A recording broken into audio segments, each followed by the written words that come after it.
that mean? Insurance will know salespeople.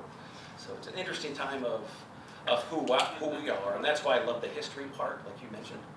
And maybe we can talk about that as we move forward. But if we know who we are, what are our values, then we can move that forward.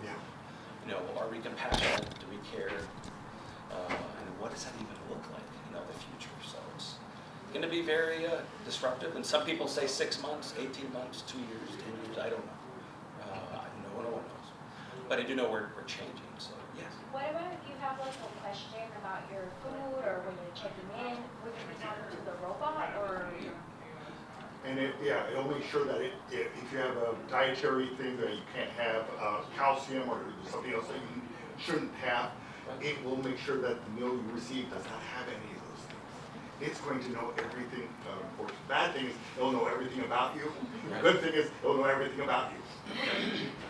But what it's doing in medicine, diseases that will be cured in the next 18 months is going to astound us. What we're going to see in the next 4 years with cancer, which is our bane right now, many of them will be curable now because it will attack just the various cells, not the entire body with chemo. And I have a simple example, and this is from my personal life, you know. I'm telling a little too much about myself, but okay. It serves to make a point. I've had a few falls over the years, and each time I've had a fall, I've had an episodic discussion with the ER people, my primary care, the orthopedic surgeon, and so on and so forth, right? But never did anyone look at okay, these were all the falls, why are you falling to begin with? And I created this tool with AI, I fed it all of my information, and voila, it helped me figure out what the common thread was. And it was very simple. The simple thread was every time I traveled, my legs, my knees, and my ankle and swell up. And when those things are swollen, if you trip,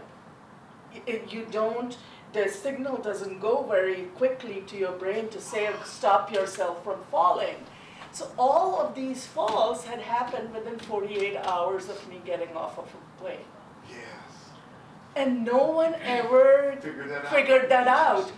But this thing, within minutes, literally minutes, figured it out, and now I know, and now I call my doctor's office, and I didn't tell them how I had this information. I said, I was talking to a doctor friend, which is really true. And so, I mean, those of you that are in medical profession, I mean, I think, to Todd's point, every profession is going to have a change. And I took a class from Harvard about 3 years ago on how to be competitive in the age of AI, and the most heated discussion we had was how the politics and also the legal profession is going to change. Yes. That's going to... Well, and don't forget education. And That, we can't be the caboose anymore. We have to be the engine. Right, exactly. Right. No, and your example is very much about radiology reports, right? Yeah. Detecting things, AI can do that 100 times quicker and faster and more accurate. Right, To exactly. figure out what's happening. And it takes away the human, I'm having a bad day. Right. Right. Exactly. Yeah. There's a reason, and AI will help us find the reason. And over time, it's going to become personalized to you. Yes. So education is going to be a personalized experience over time. Multiple intelligence, different learning styles. You can't do that with a class of 30, but AI can. Yeah, it's an interesting conversation. I did just want to finish my chat before, like I'm all just pro robots, is what they found out in Japan is at some point, there is a point where people want the human experience. So what's nice about having clean robots, security robots, all these things, people want to do that anymore. So what we're finding in the research is when people go to a restaurant and they're human employees there, and they're saying, this looks like today's a special day. Is this an anniversary? Yeah, it's an anniversary. My wife's coming in. Now the person has more time to dialogue instead of just running around like a crazy person. I got that food I gotta pick up on table 7, and over there my boss is yelling at me. I gotta leave in 10 minutes. And the person is being present. And even in the future of teaching, I hope to see that more. It's more of a presence, and that's my hope. I know we've talked about this a bunch of times.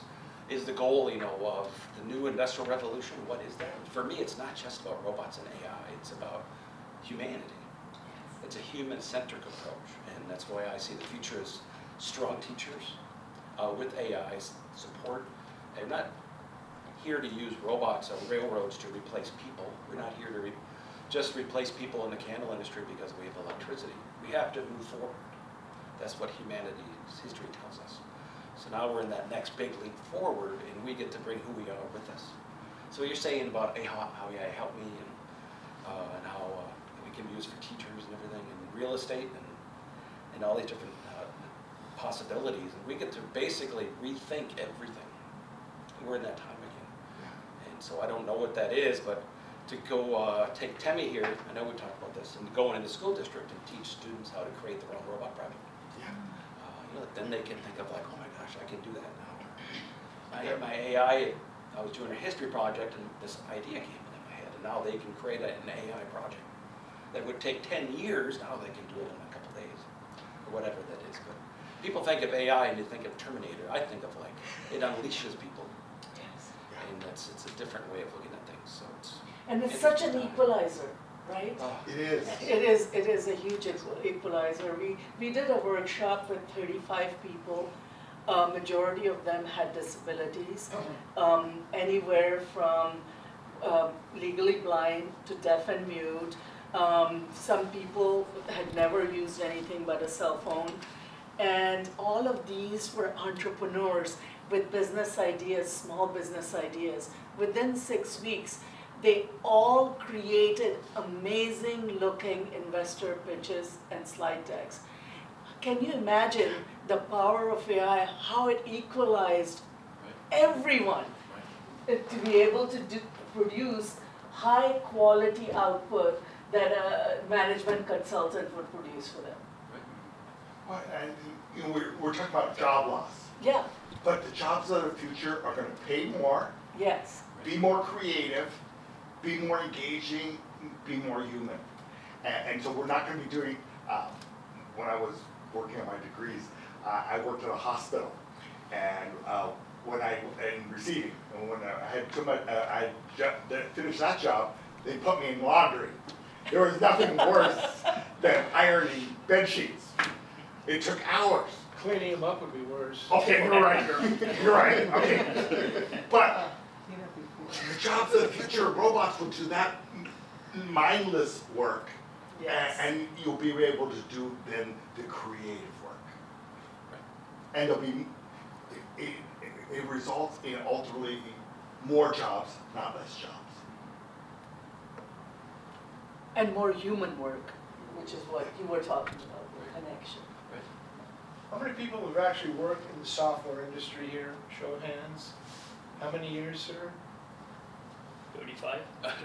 Okay, you Hey, digital native. know the problems that exist with software. Every time you're ready to go, the one thing that's going to grab you is the one thing you forgot. Mm-hmm. So that's what worries me is if you have the grandiose and you have one problem that's going to take the whole thing down. I know, because when I was in the industry, I had one problem that kept me up for a month. And one guy says, oh, well, you see that there? And I didn't see it, he did.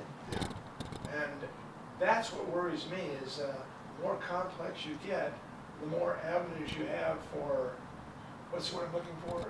Interference. Yes. Errors. So that's what worries me.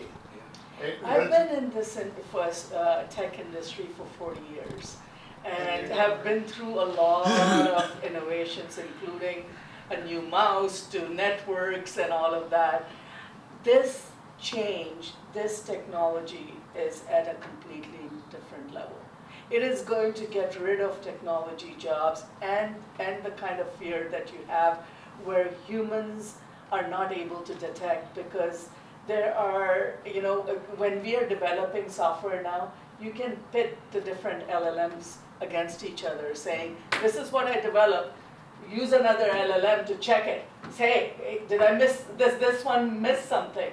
So it's not perfect by any stretch, but I think this, I don't want to minimize what you're saying, I want to add to it and say, there will be problems, but the kinds of problems that we've seen in the past, there's more guardrails with this technology.